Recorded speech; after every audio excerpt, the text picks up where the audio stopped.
Hello people of AdvisoryCinema.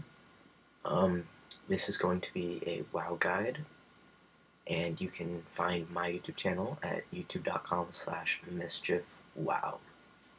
This is another class guide. This is going to be for the Elemental Shaman. Now, most of my gear for this character is Restoration. So you can see Mastery and Spirit, and some Haste.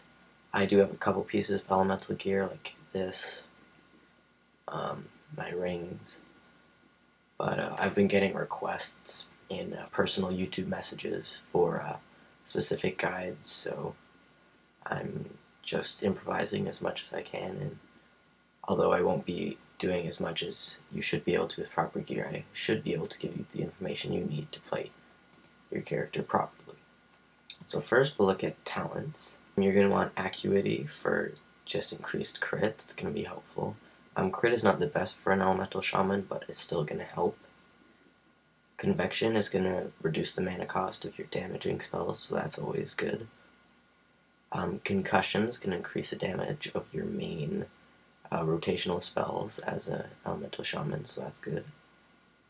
Elemental Precision is going to increase your damage, and it's also going to allow your spirit to turn into hit, which is going to be useful because, especially for me, pretty much all my gear is spirit, and it's going to turn that to hit. Now, with my gear being Restoration, my spirit has caused me to go, like, way over the hit cap, so you're not going to want to do that.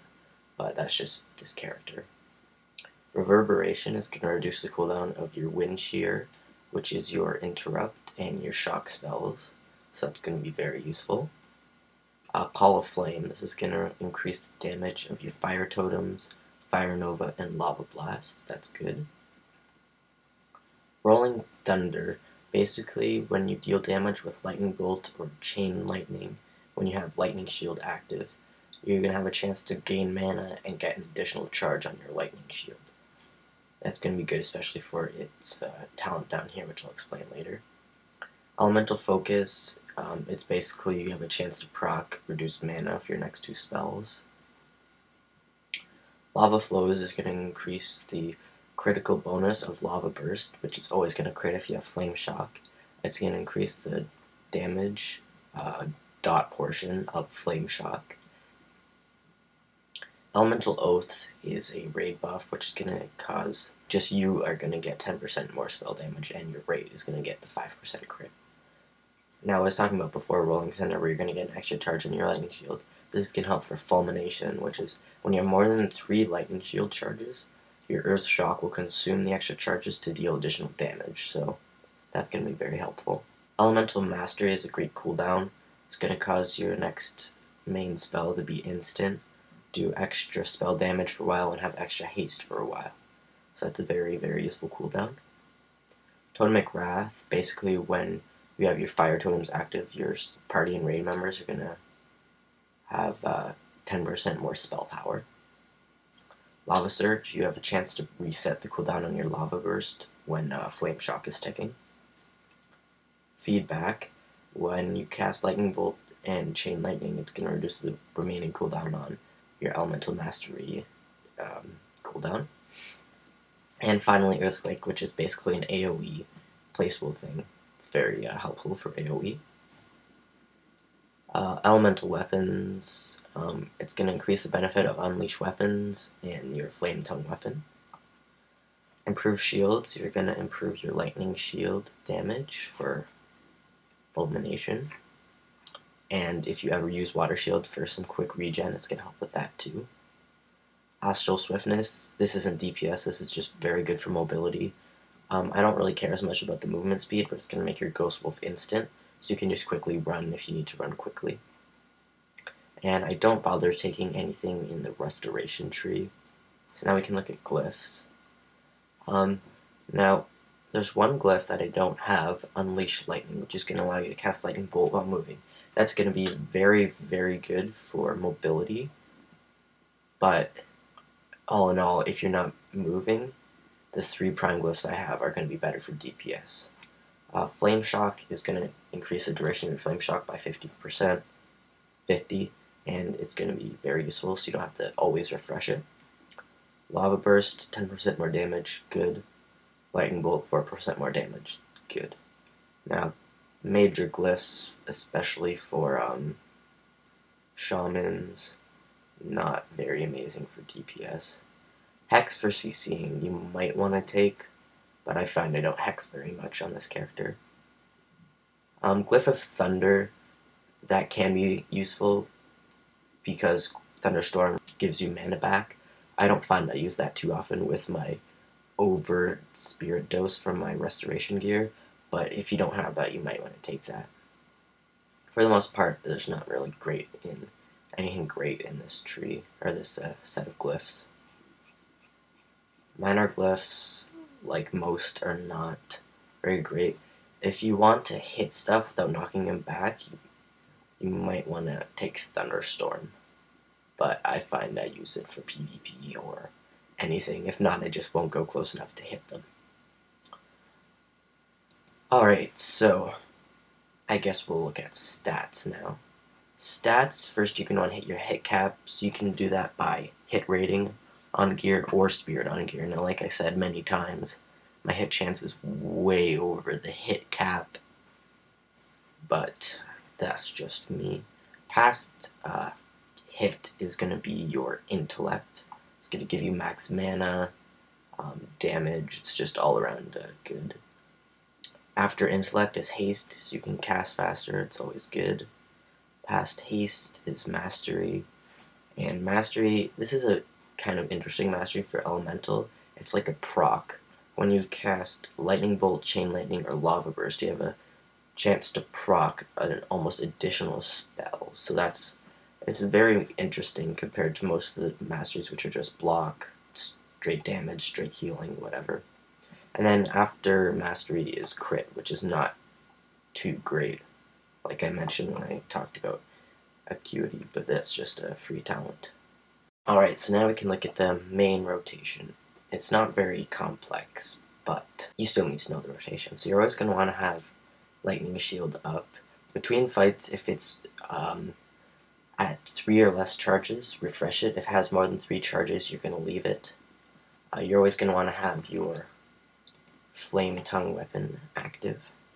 Now between fights, if you need mana back, you're probably going to want to put your Water Shield on, but for the most part, you're going to want to keep Lightning Shield up because it's going to give you mana back and extra deeps.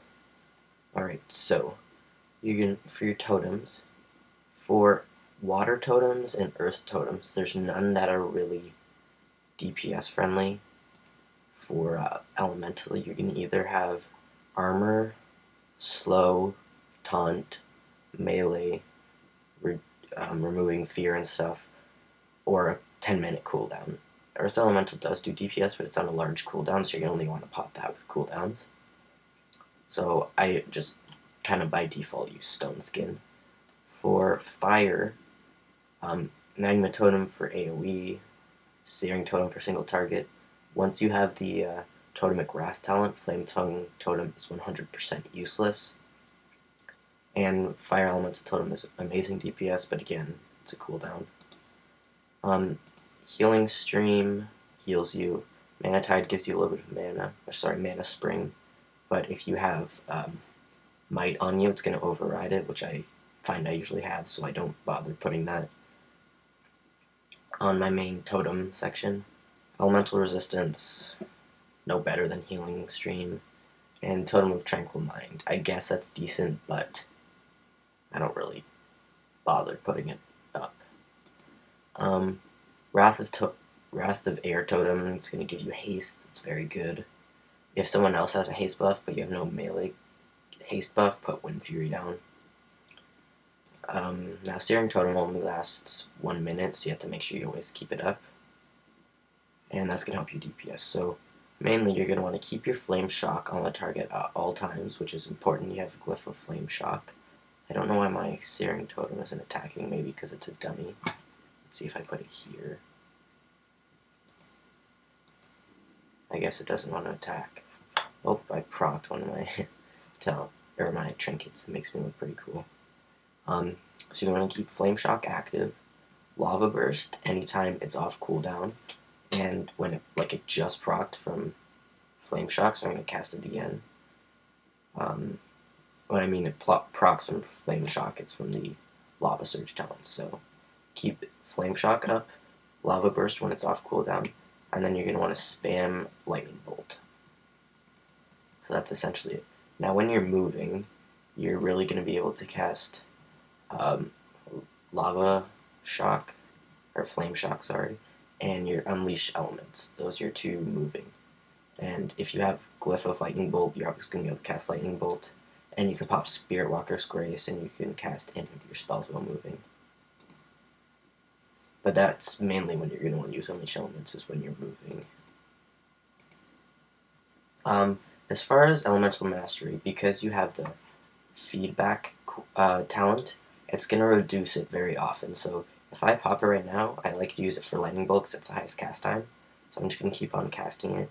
You're going to slowly see it to start ticking. It's going to start going back. So now obviously I'm going to have other spells I'm going to be casting, but if I'm just casting Lightning Bolt, it's going to refresh fairly quickly. So once you get to 9 Lightning Shield charges, you can do it with 7 or 8, but I find 9 is just easiest. You're going to want to pop Earth Shock to do a big burst hit. Thunderstorm when you're low on mana. So essentially, to condense it, keep Flame Shock active, Lava Burst when you can, spam Lightning Bolt. When you're at minimum of 7 charges, Earth Shock. When you're low on mana, Thunderstorm. Just to keep it as simple. For AoE, you're going to want to run up to them and hit your Thunderstorm. Put as many Flame Shots as you can and hit Fire Nova and place an Earthquake. And you're also going to want to put your Magma Totem. It's going to do some decent AoE. Elemental Shamans are a lot better at AoE than they used to be. So like I said, Elemental Mastery you can fit into your rotation, not necessary. I'm just going to spam a couple Lightning Bolts real quick to refresh its cooldown.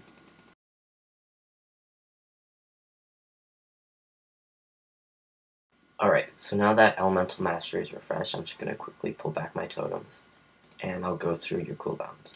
So when you're popping your cooldowns, you're going to pop Fire and Earth Elemental totems, and make sure to put your other totems back after they wear off, or unfortunately if they die. You don't need to, but if you're moving, you can pop Spirit Walker's Grace, Elemental Mastery, like I said before, and any trinkets. And like I've said in most of my videos, this is just a macro with a different icon to pop my trinkets. So I'll go ahead and I'll pop my Elemental Totems. I'll go Trinket and Elemental Mastery. And I used the instant for Lightning Bolt, and I already have 9 charge when I started. So now I'm just going to go on spamming Lightning Bolt. And now Lava Burst is off cooldown, so I can hit that. Lightning Bolt. Lightning Bolt. Lightning Bolt. So yeah, it's a very easy rotation to manage. There also is the fact of heroism or bloodlust. But your raid has to agree on when you're going to pop that, so you can't just pop that whenever you want. But often there's a set time, and that's going to be when you're popping your cooldowns, so you're going to want to pop heroism then. And make sure you pop them all at the same time to get the most DPS, because you're going to be casting faster from heroism and your elemental mastery. And yeah, so that's most of what you need to know for an elemental shaman. You can leave a comment on anything. Make sure you subscribe to my channel and AdvisoryCinema. And thanks for watching.